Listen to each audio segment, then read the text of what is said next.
Hi, it's Taylor T. Carlson. I'm back with another video for you. We're continuing our coverage of Marvel's latest Star Wars comics today with the arrival of Darth Vader #1. This is actually Darth Vader issue 1 in volume 3 because we had two prior Darth Vader series, one that was set between A New Hope and Empire Strikes Back, and one that was set earlier between Revenge of the Sith and A New Hope. The third volume is set between Empire Strikes Back and Return of the Jedi. This, of course, will run concurrently with the main Star Wars series, which relaunched in this era, along with a few other of their comics that will also be running in this time period, meaning we'll probably be getting a few crossovers. This time around, Darth Vader is feeling the sting from being rejected by his son Luke, who would not join him at his side, embrace the dark side, and rule the galaxy with him as father and son, overthrowing the Emperor. At this point, he wants to do some more investigations as to who his son was, where he grew up, why he would have turned down such a great opportunity. So he embarks on a journey back to Tatooine to check out the Lars homestead, see if he can learn anything about his son that he didn't even know about until just a little bit prior to this. This goes on for a while. At one point, when they arrive on Tatooine, they're actually jumped by a few smugglers, and that ends with predictable results.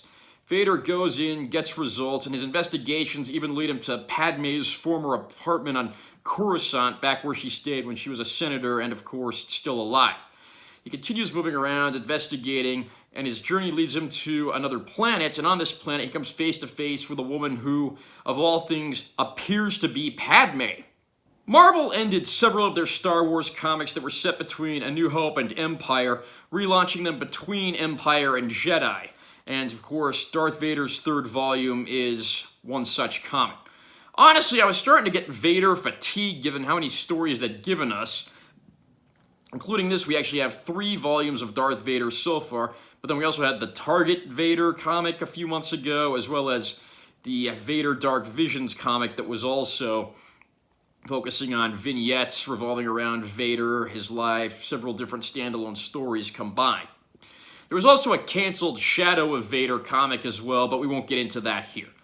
How does the latest volume of Darth Vader measure up? Are we in for something good here? This fan thinks so. In the Star Wars universe, Darth Vader is arguably the most compelling character. There's a reason he's the most known character from the Star Wars franchise, and there's a reason these comics are so good. Several reasons, in fact. What I liked best about issue 1 in volume 3 of Darth Vader is that this isn't just a comic about, Darth Vader going around, being a tough guy, crushing the rebellion, dealing with anyone who threatens the Empire.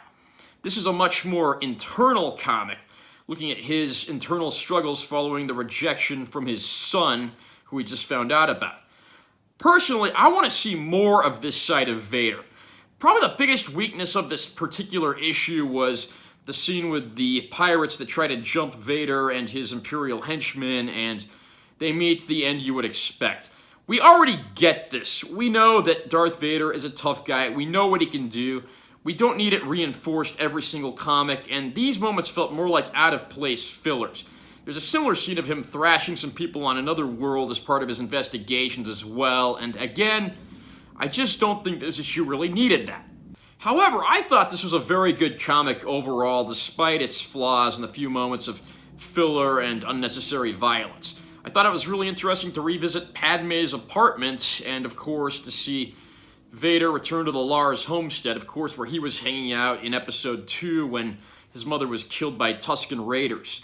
You have scenes where Luke's rejection of Vader is juxtaposed against Padme rejecting Anakin, who's become Vader, and it's two interesting parallels, and I love these little flashback moments and how they tie it into this new, previously unexplored era in the current canon.